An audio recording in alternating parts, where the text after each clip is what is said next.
So the British curriculum is based on the UK's national high quality curriculum. Everybody knows this. Aims to offer a broad and balanced education for all young learners. So what we know as national curriculum of UK, it is the British curriculum, and we have a lot of smaller smaller qualifications under it, and the British curriculum is just the umbrella term which covers all of that. Okay, we'll come to the key stages later, but just to tell you that it is just like in a CBSE school or an ICSE school, we have the primary and then the lower primary, and then the middle school and the higher school. That is generally how we divide it, and the higher secondary. However, in a British curriculum, regardless of if they are taking IGCSE, GCSE, CIE, AQA, whatever they are taking, everything will be divided into key stages. And at the end of a key stage, we have, of course, the summative assessments, the formative assessments, but at the end of each key stage, when there is a transition that is happening, okay, then the children are assessed more formally before they jump into the next key stage. We will come back to this. Now, who's who in the UK curriculum? Now, this is very important. Okay. The first one is the Joint Council of Qualification, the JCQ. Okay. So the JCQ is, it is a qualification. It is a, membership organization. And under JCQ, we have the 8 largest providers of qualification in UK. So we have AQA. I'm sure you will be having students from AQA. It's a very popular curriculum. AQA. I don't know whether you have CCEA. So it generally operates not in England, but in Ireland. But JCQ covers that also. We have the City and Guilds. Again, it is not a very popular one, so we will not get into that. The NCFE. Again, not a very popular one. Next one, you will be having the OCR, the Oxford, Cambridge, and RSA examinations. I'm sure you'll be having students from that area, the OCR area. The Pearson is the most famous one. Under Pearson, that is the Edexcel Pearson. Why we are saying Pearson? Because at one point of time, Pearson had bought Edexcel, and it is using Edexcel as a product. So that happened about 7-8 years back, right? When there was a revamping of the entire the specification of GCSE and IGCSE. So this is where the transition happened. So now, as we know it, it's Pearson Edexcel curriculum.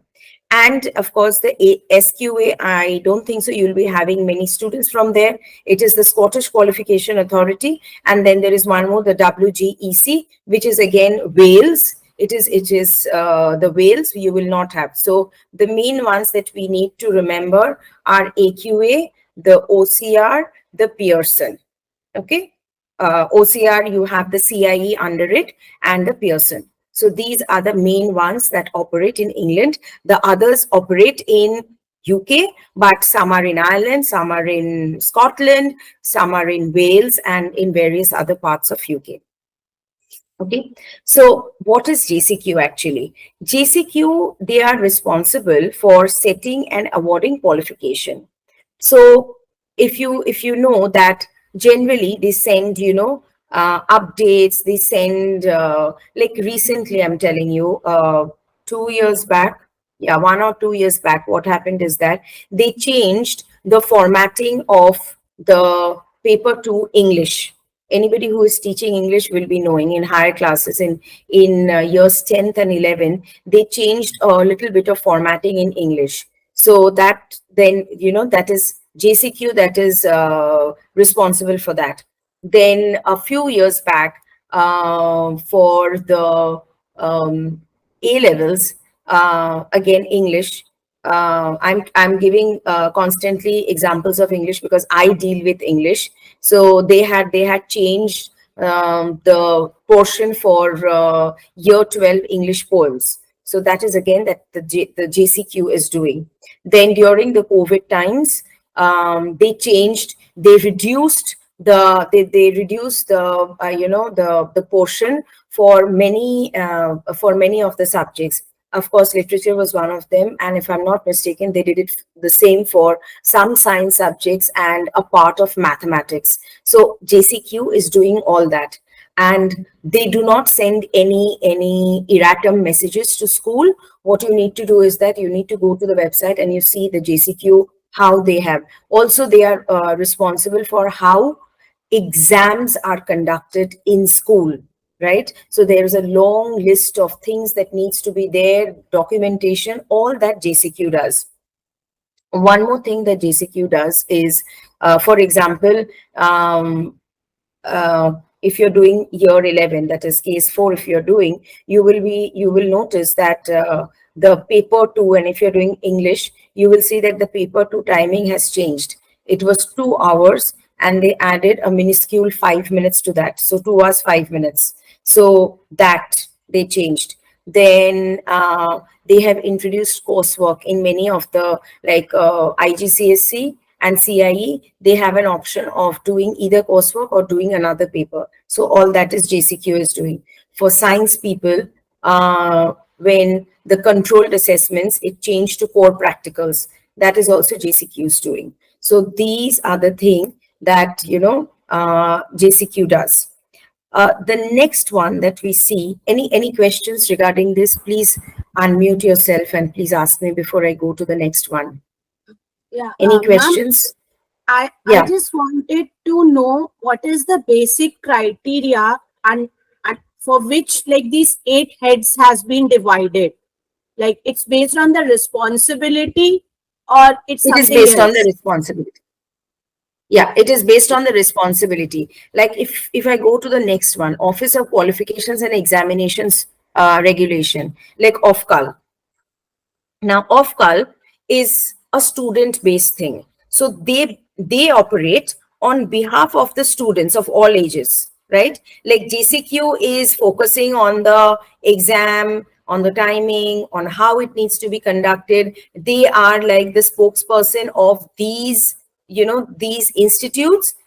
OFCAL is the opposite. They are, working on the behalf of the students. Right. Again, these are non-governmental, we need to understand. And these are paid all by these small, these AQA, CCEA, whatever I have said. These people put in money to so that these other, OFCAL and other things, they run smoothly. For example, I'll give you a very, I don't know how many of you know, but when COVID happened, the first year when the school was closed, that was, I think, 2020, if I'm not mistaken. So the school closed halfway through. So most of the schools, especially here in UK, in various parts, they were standing, either they had taken the mock examination or the mock examination was supposed to begin. So they were standing at that juncture and the schools were closed, and the JCQ said that you cannot take any marks. You can do your mock exams, you can do whatever you feel like, but you cannot take any marks that you have, those tests that you have conducted after you have closed down the school. So what happened is that most schools, and you yourself are teachers, we try to, keep our markings a little bit rigid so that the students are not relaxed and they are motivated, they are pushed to go and, perform better, push themselves better and perform well in the boards. But then what happened is that the schools were asked to send in their gradings based on all the examinations that have been happening throughout the year. And as a result, the grades fell, and it fell miserably. So the same thing happened in UK also. So what happened is that when that happened in UK, people were up in arms. Even if you search, I don't know whether you'll be getting this, because this was quite a a controversial thing for them. So what they did is that they changed. They said they gave a big update, associate update, and they said that um, we have for the home students, that means people who are there in UK, not the international students. We have we have used our own software to moderate their marks. Some weird explanation they gave, and the marks shot up and the grades shot up. You know, maybe one or two, it shot up quite considerably. So that is what Ofcal does. Ofcal operates for the interest of the students. And as we know that we are all outside UK, you, me, everyone who is outside UK, we are all outside UK. So generally they work for the students who are there based in UK. And of course, they help the students. Okay, they help. Now if you go again to the Edexcel website, you will see there are lots of resource materials that are there. You will see a lot of how the grades are measured, etc., the grade descriptors, the curriculum standards, etc. All of that is there. So that is what they do. They improve public awareness and understanding, and they raise awareness. They show how the exams are regulated, but they always operate on the behalf of the students' body. Okay. Any question before we go to the next segment? I guess there are no questions. Okay. Yeah. Is there? No, I think, right? The next one, the third one is again very important. Now, the RQF is the Regulated Qualifications Framework. Now, what is this? Now, see, if you go to the Edexcel website, AQA website, CIE website, whichever website you go, you will see mainly their specification. Their specification starts from case 3 onwards. Now, what do we do with case 4? What do we do with case 1, 2, and 3? Right? Now, what do we do is that this body, this RQF body, designs the curriculum, designs the portion, designs what type of questions will come, the grade descriptors, everything for case 1, 2, and 3. Okay. Many schools, like my school, we start with the board syllabus end of year 9, which is still the case 3. But this is done by this body, RQF.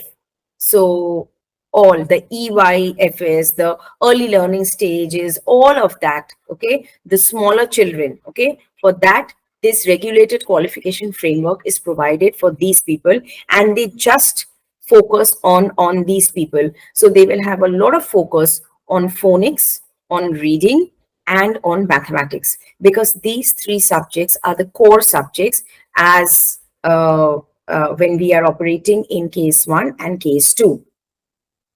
Okay. The rest, the Scottish Qualification Authority, you know that it is not very important to us, but I just put in so that we are aware. This also operates something in a similar way, but not in UK. They are in Scotland. Then the Council of Curriculum Examinations and Assessment, this CCEA, they are also important, but these people are generally under the JCQ. Now, this Vocational Training Charitable Trust, this is generally for the SPED department. Now, people who are unable to grasp the the normal curriculum, okay, so they can get into something which will help them. They will award them, which will help them to get that certification. So that is what these people do. Okay, Council of Curriculum Examination and Assessment. You must be aware that when we are going, especially science and maths, these two, they have something called higher tier and they have something called foundation tier. Okay, so this higher tier and foundation tier, this is done by the CCEA. So they and if you see the maths people who are teaching maths, if you have seen the foundation tier of maths, it is very different. Even it is not at a simpler level. The subject matter and the portion that they are covering, that is also very, very different. Okay. Now we go to the key stages. Okay. So any questions regarding this before we go to the key stages, because that is the main thing that we are doing today.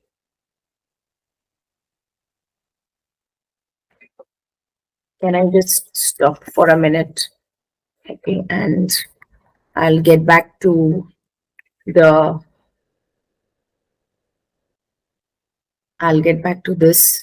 And before we go to the key stages, can we just pause for a moment and can you tell me if anything that you have not understood, or if you want to ask me anything?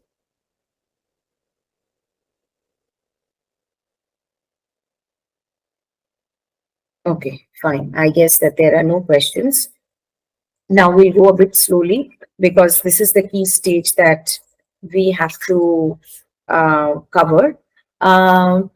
Before we go, what are the key stages that you generally teach? If everybody could just unmute yourself for not key stages. You tell me the years that you teach. Year 2, 3, 4. Then I'll have a rough idea of how many key stages we are dealing with. So if you could just mention which are the grades you teach, ma'am. One Yeah. by one. Peshawar, Yeah. ma'am. I teach grade 5, 7, and 8. And you IB curriculum. teach which curriculum. subject, ma'am? English. IB curriculum. IGCSE. You're teaching IB curriculum. Ma'am, here we are only discussing about the British curriculum, ma'am. Okay. No, currently she's taking classes with an IB curriculum student. IB curriculum. 8, grade 8. Yeah, year 8. Oh, apart from okay. other students. What about Yeah. Okay. What about the others? IGCSE. Me, yeah? It's okay. Okay, so yes, others are yes, you can mention, ma'am. Yeah, I do teach IGCSE as well. IGCSE as well. So which Yeah. IGCSE? Edexcel's, AQA or CIE? No, Cambridge, I think. What is the name of the student, ma'am? Vihan Mehta, no? Vihan. Yeah, he's following Cambridge, I think. Okay, CIE. Okay. What about the others? Triti, ma'am. Yeah, I basically take this IGCSE for the Cambridge section 1 and also the other like CBSE and this ICSE boards. Okay. Okay. Okay, Aparna ma'am has already mentioned in the chat box that she is teaching grade 3 English and Science British curriculum. Okay. Okay. Next, Himanshu sir.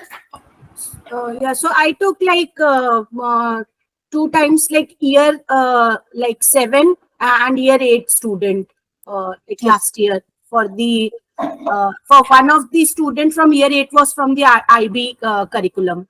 Okay. Okay. All right. Himanshu sir. Hello. Shall I, sir? Yes, ma'am. Yes, ma'am. Sujata ma'am, please. I'll teach grade 10 IGCSE, Pearson and Excel. And recently I got an opportunity to teach A-level student. Cambridge. A-level language or literature? Chemistry, sir. She's teaching chemistry. Chemistry. Okay. Chemistry. Okay, fine. Yeah. Thank you, ma'am. Yeah. Fatma ma'am. Fatma ma'am, are you there? All right.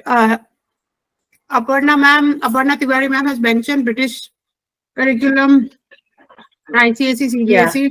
ICSE, CBSE. 6 to Yeah. IGCSE 6 to 8 maths. Okay.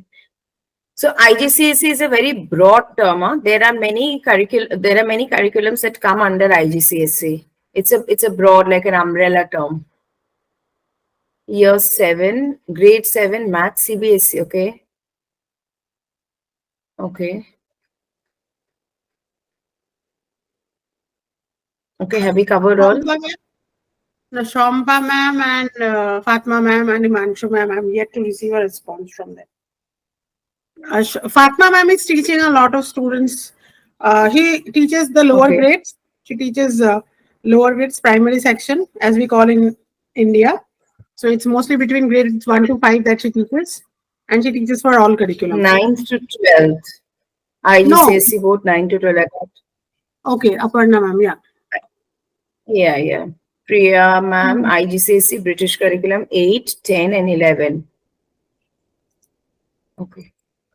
Okay. Priya ma'am is a science teacher. Aparna ma'am teaches accountancy, business studies, maths. Shamoli ma'am, biology. Nikhil sir, Okay. maths. And Shuchana ma'am, maths. Okay. Okay. Let's have a very interesting discussion. Okay. Thank you so much for your responses. Everybody is really being very, very proactive. Okay. Let's have an interesting discussion before we go to these key stages, because I'll be using this word very, very frequently. Some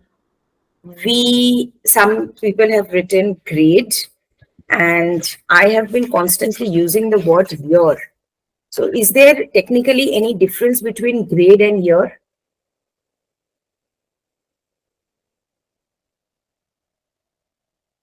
Any difference between grade and year? Just like I asked, is there a difference between UK and British curriculum? Is there a difference between grade and year? Yeah, ma'am, I'm Shamali. Can I tell this? Yeah, yeah. Yeah, what I have faced in my school, that grade 7, that is stage 8. That means one stage ahead. Yeah. Okay. Yes, actually. So grade and years are not same. Okay. In grade and year is not same. Year is always 1 year ahead. Why are we saying this? Is because in the Indian system, or in the even in the American system, everyone, they are following till grade 10, and then 11 and 12 are the high school, as they say. So in the American school, they will call the sophomore years, and whatever they have, the senior school, or whatever term they use. I'm not very familiar with that. In the Indian system, like IGCSE, GCSE, after 10th, they have 12th. That is, there are no special terms for that.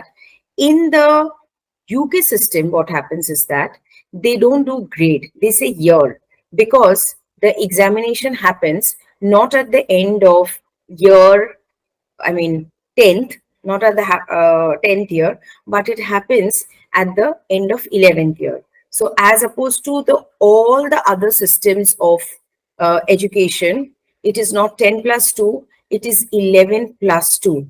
Of course, when we go to the A levels, you can do an AS, or you can do an A2. AS is advanced subsidiary, where you just do grade 12 and then you go to your foundation course. You do it in your university, or you do A2. A2 is the full A-level course, advanced A-level course, where you do till year 13, and when you go to the university, you generally are not required to do any foundation course. So that's why we call it years and not grades. Grades are for generally Indian curriculum, and grades are also for British curriculum. American curriculum. So there is a slight difference. Okay. Thanks, Shamali ma'am, for your input. That was really good. So now let's come to the key stages, right? Now, as I understand from all the chat messages and from the inputs that you have given, you have a lot of a variety of students ranging from maybe 3, 4, 5, 6 till 10 and 11. I'll just present one slide just to show you the key stages, and then I will be talking. I will just minimize the screen, and then I'll be talking because What is happening now? Why can't I share? No, yes, you can. Uh, 1 second.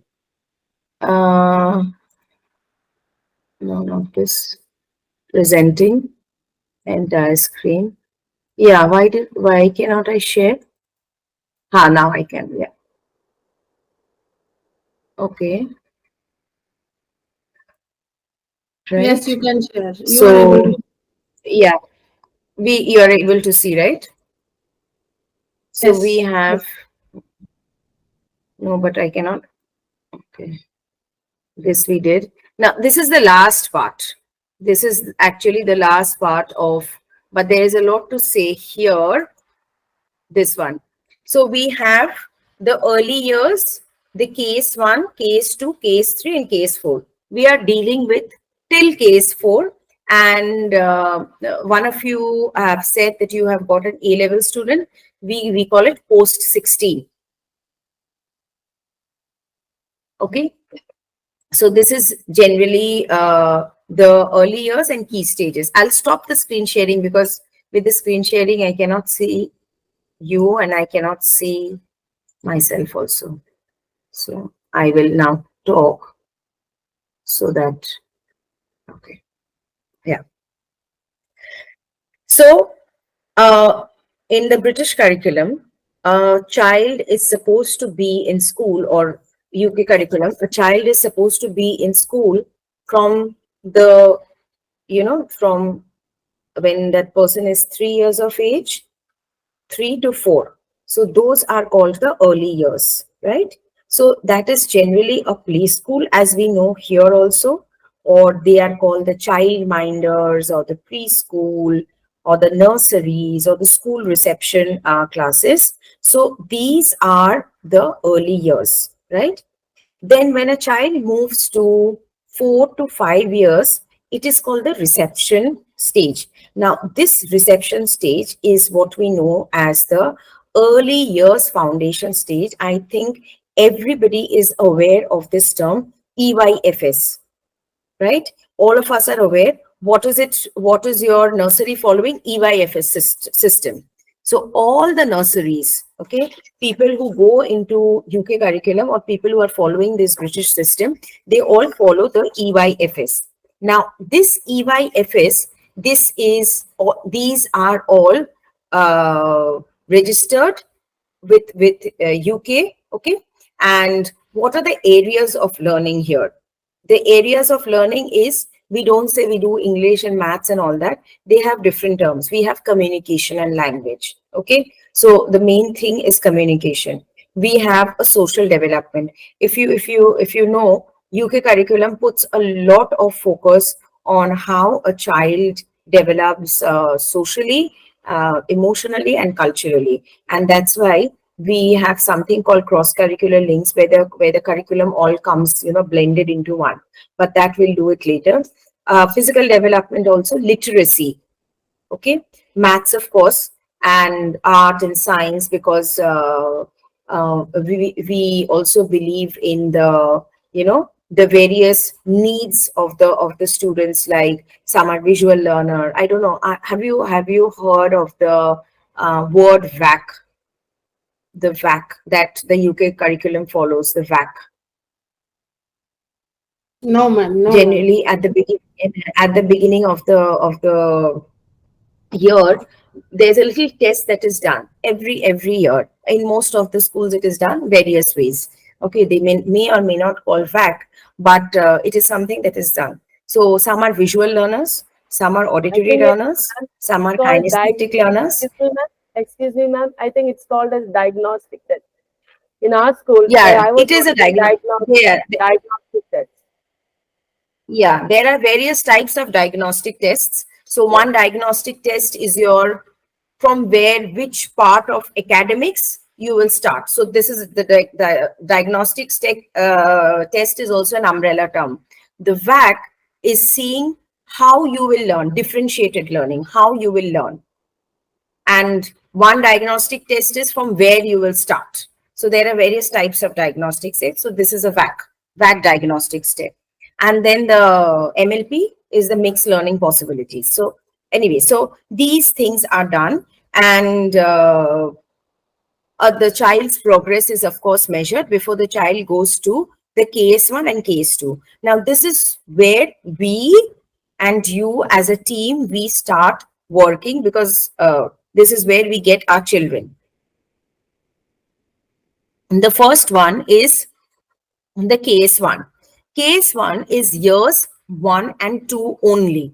Okay, so it is a very, very defining, a very important and defining year for everyone, for all kids, everyone. And children just come from their nurseries, and you know, there's a lot of things that needs to be done.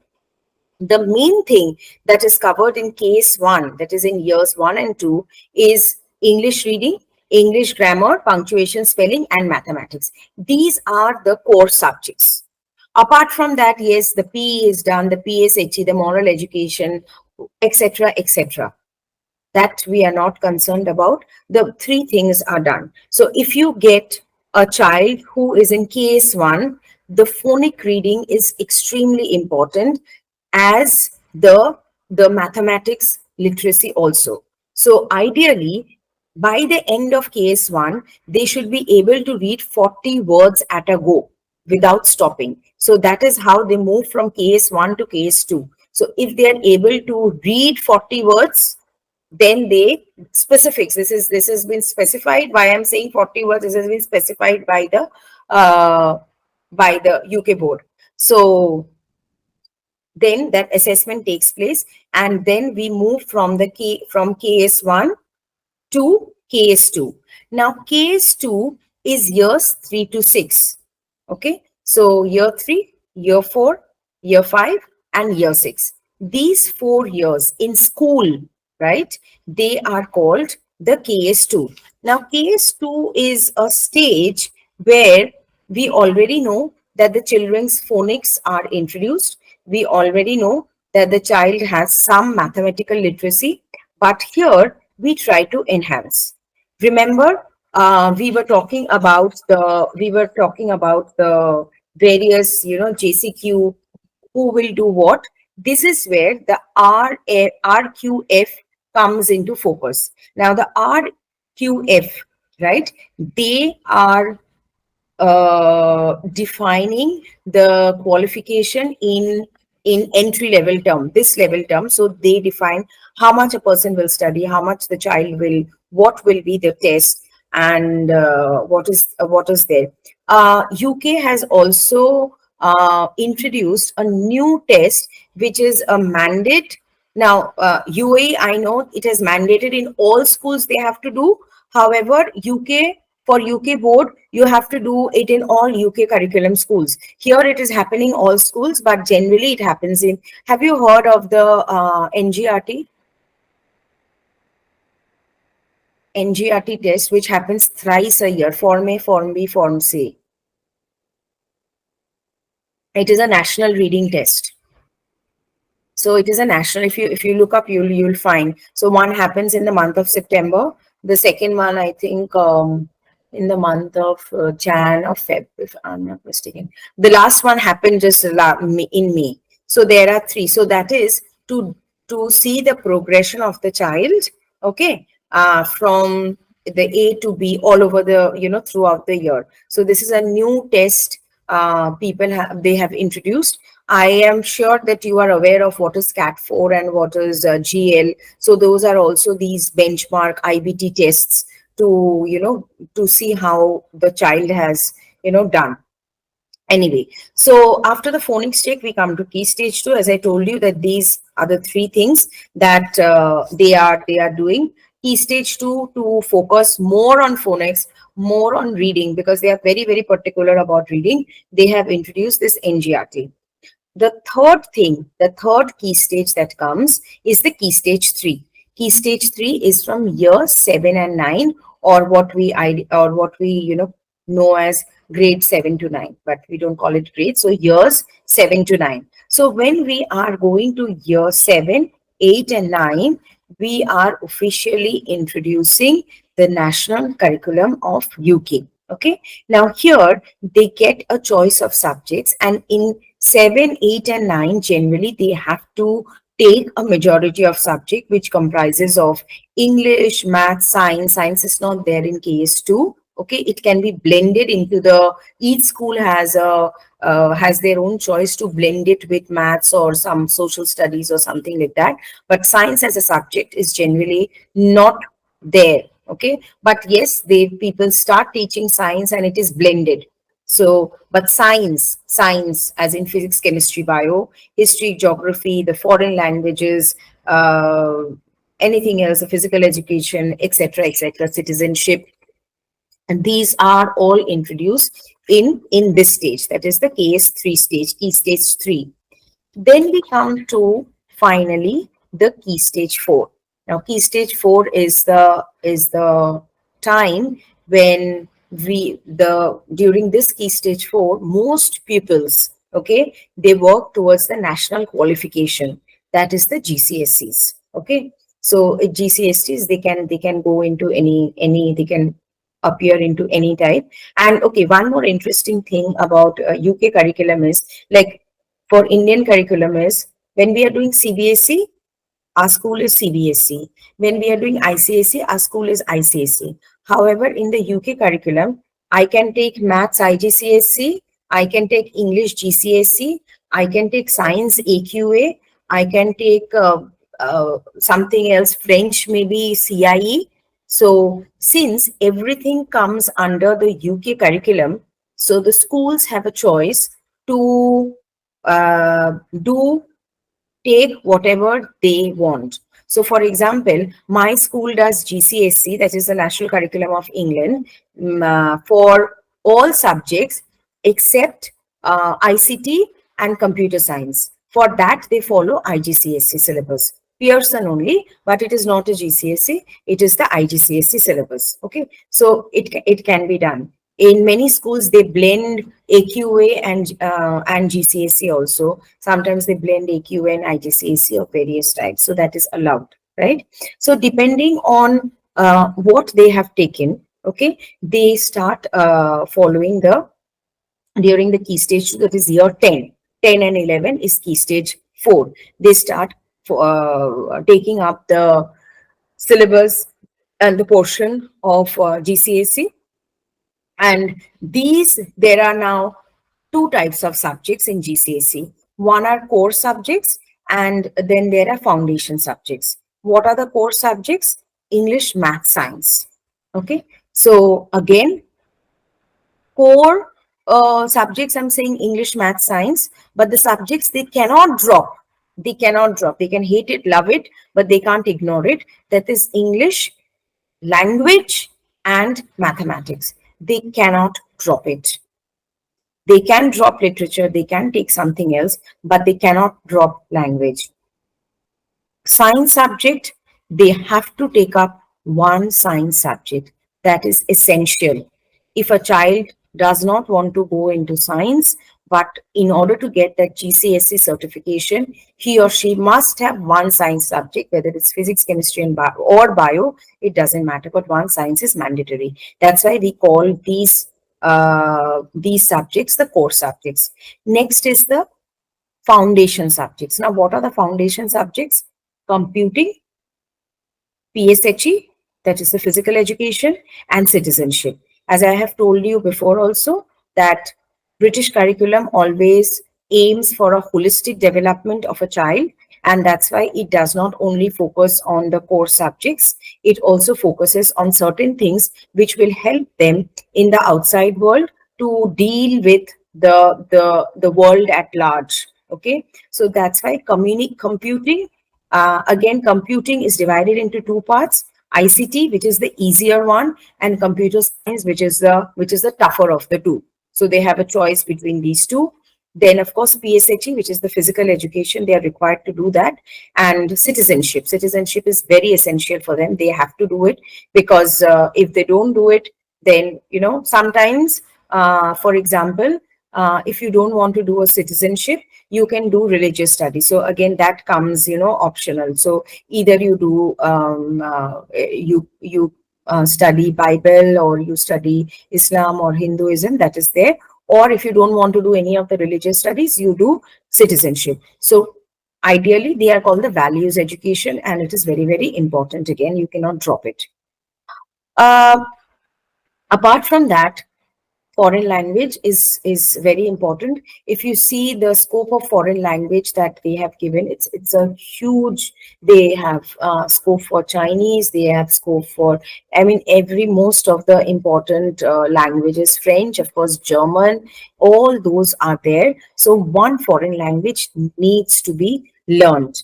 Of course, I am in UAE, so there is a third language also that the kids need to learn, which is quite tiring for them, is Arabic.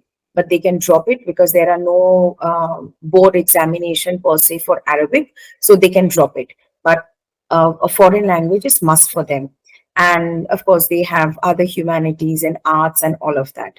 So that is the key stage 4, after which they go for their the GCSEs or the IGCSEs, whichever they wish to follow.